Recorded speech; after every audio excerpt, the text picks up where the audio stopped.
Nakauwi na pala ako dito ngayon, Glods, no? Dito sa bahay ko. Ito yung bahay ko. Yan. Giba yung kusina niya. Yan. Short video lang to para lang may upload ako. Yan.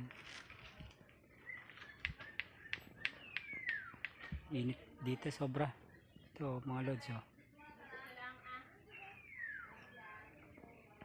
Ito yung bahay ko.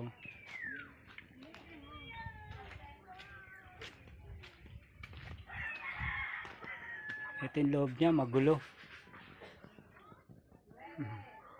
Sira pa siya. So yan yung loob niya mga Lods. Nanguha ko ng kawayan kasi kanina. Kaya medyo ano tayo, sobra pawis. Si Ampon, nandito na siya sa Bicol to. Pon! Pon! Dito siya. Dinala ko na siya dito.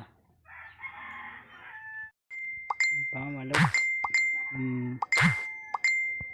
Ayos muna ako ng kusina ko. Ito lang naman yung ano natin. Yung bahay ko.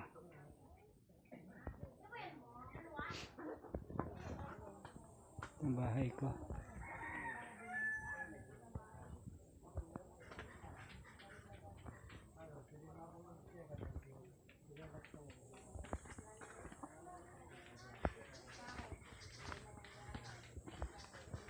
Yun ang bahay ko.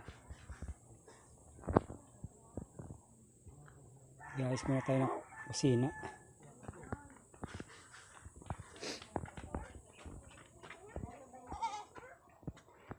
Wala nga pa ako, tinalian ko na lang. Hindi natin yung matatapos yung mga pa ako. Ay nako.